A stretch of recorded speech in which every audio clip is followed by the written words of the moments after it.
Our next question goes to Monalisa Johnson. As a mother with a child incarcerated, how did you deal with the guilt and shame that we know most of society, consciously and unconsciously, may have placed on your situation?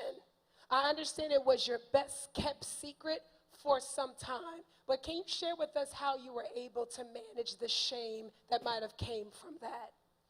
Sure. First and foremost, I don't want you guys to think that overnight this happened for me. It did take some time of having to really address me, myself and I. It took me about 14 months, somewhere between 12 and 14 months before I came out of the closet and started to share with people that my daughter was incarcerated. Mainly because, and I want to say a few things transparently because this is my family here, and I know a lot of you for the last almost 20 years. That I've been a part of Women of Excellence.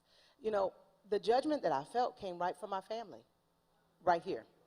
It wasn't from friends from the outside world or even co-workers or people who really didn't know me as far as associates.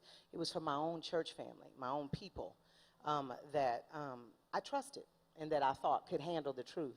So that's why I stayed in hiding, because I knew for a fact that as we began to look at other people's incarcerations amongst ourselves, we started to say, yeah, the only reason why her child is incarcerated because she did this, she did that, he did this, he did that, they did. So we were all doing that to ourselves and amongst ourselves. And so I figured, well, there's no way I could possibly come out because there's no possible way anyone will understand. So I had to beat myself up first. And after I finished beating myself up, and then God, that's when God kicked in. And God said, why would you want to, one, people please? Why are you worried about what other people think as long as I am the one that you are pleasing? Why would you concern yourself? So I had to really dig deep inside of my soul, and I had to crucify myself and die. My flesh had to go to rest, and I had to let go and let God and realize that everything has a purpose, that I did the best that I could do. And that I might have made some mistakes. I mean, how many of us in here can say we're perfect parents? How many? If you can say you're a perfect parent, then please, let's start a class today on perfect parenting, because we all need it.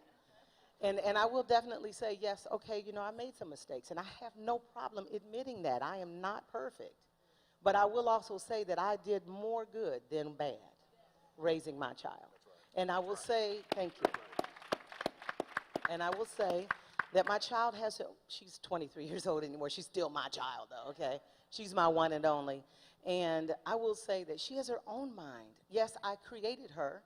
Yes, God created her. And yes, we raised her, her father and I.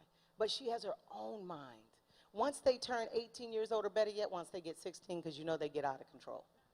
Once they get 15, 16 years old and they get into their teen years, the bottom line is they start to take on their own mindset and they want to learn their own mistakes, their own way. Yes, they listen to us. And how many of you listen to your parents?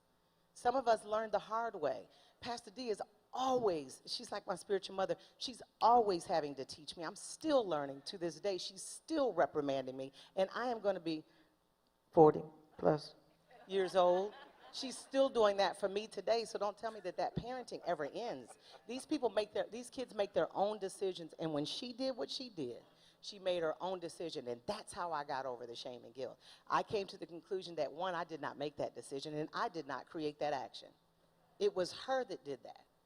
Do I judge her? No. She's my flesh, my blood. Of course I'm not going to do that. I'm going to still love her. I'm still going to give her yet another chance, just like God gives me. And you. And that's how I got over the shame and guilt.